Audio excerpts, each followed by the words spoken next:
Hi, welcome to my channel. Please remember to subscribe my channel and press the bell button. Thank you. And give me some comments on my speech. Now we are going to discuss about some 5 points about the fly ash bricks. First of all, what is fly ash bricks? And where do we get fly ash? Okay. And what material are added with the fly ash to make bricks? And standard size of the fly ash brick and specifications what is required. And the machines available in the market, what type of machines. Okay. This video I am going to discuss only these things. And next coming video I will give you the details about about fly ash brick making process, fly ash brick making ratio, and fly ash machines available to cast the machine, what are type of machines, difference of the machine, comparison, budgetary, and what is the production cost in few areas. I will give you a standard production cost and other things what related with the fly ash, and also regarding the solid blocks and paver blocks also, and also detail of interlocking blocks and CLC, cellular light concrete block, even AAC I can discuss. I can give you some ideas over it. But in this video we are going to discuss only these 5 points. Okay, we will start with what is fly ash brick. Fly ash brick is made up of fly ash, cement, sand, and or fly ash, lime, gypsum and sand, like that. Major content is fly ash. Where do we get this fly ash? The question will raise. Where can we get fly ash and where to collect it, like that. Most of the thermal power plant, the fly ash is free of cost. Only transportation we have to pay some amount to them. They are giving like quota, or they will give the sufficient ash is generated daily, and they want to dispose it in a CU or somewhere else. Very struggling to dispose. So the ash is available. We will get ash from a thermal power plants, and few steel plant also having a thermal power plant where this is generated. And this is process getting from the coal. When coal burnt, after the burning, the ash will remain. What happened? That ash is conveyed through a chamber called electrostatic precipitator, that is called ESP chamber, where there is a blow air and turbulence created, and the ash which is flying will get some effect, and this electrostatic static precipitator will give some will produce some static field. Due to that, what happens, the ash will fly and collect in a separate chamber. Whatever in the fine product will go there, and heavy products will deposit in the bottom of the chamber. The impurities like carbon and other impurities are stone, like that. So the ash which is flying will collect into duct, and that is called as a fly ash.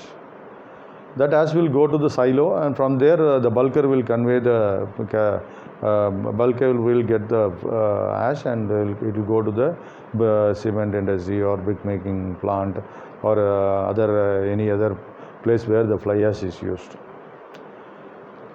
So this is the process to collect the fly ash and where it is generated. For the brick industry, normally the fly ash required is around 20 tons to 25 tons per day, based on the production capacity.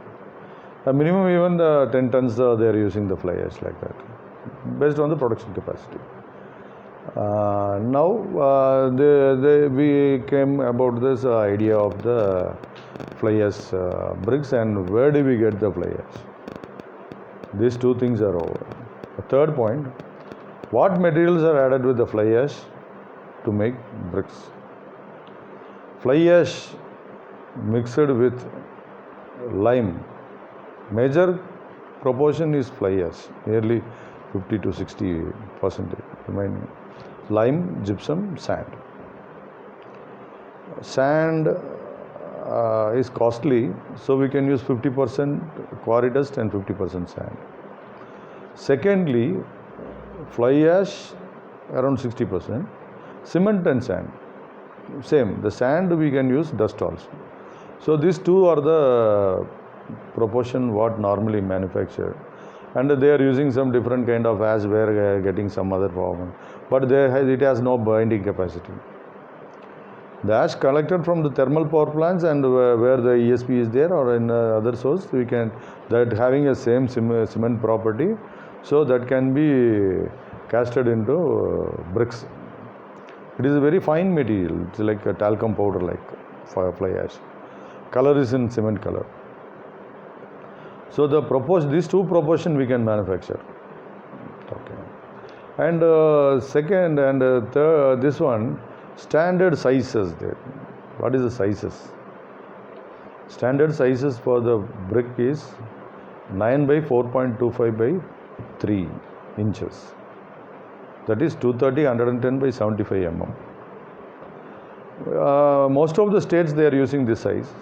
In Maharashtra, I think few areas of Maharashtra and nearby state, they are using 9 by 6 by 4.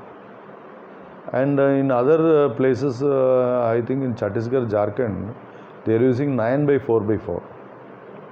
Different sizes are they are using, but as per IS specification, it is 230, 110 by 75 mm. And also I have to tell you about the compressive strength what required. Normal compressive strength is 70 kg per centimeter square.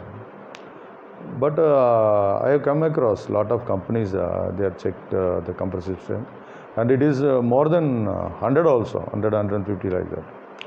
It's a good achievement, and it is good for construction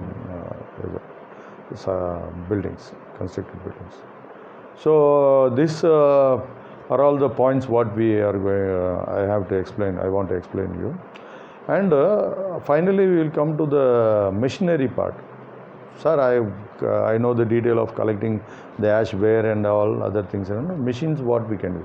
There are different type of machines, that is semi-automatic machines available, automatic machines available. In that rotary machines are available, hydraulic pressing is available, lot of machines are available, lot of process also available. Based on the production capacity, you can choose the machine and investment also, and land also. All the other details that we can make a semi-automatic plant, just manual plant, semi-automatic and fully automatic plant. All these things I will give you an explanation about next coming videos. Shortly I will release my other videos where I will explain you about the project cost of the machine, what are all machines available in the market, Indian machine and imported machines available. Indian machines are very good, steady and working well. Indian machines, and what is the production capacity, and semi-automatic, fully automatic, fully automized machines, and with other things also I will explain about the cost, budget, brick cost, and what are the advantage, disadvantage, everything we will discuss. I will give you an explanation in my next coming videos.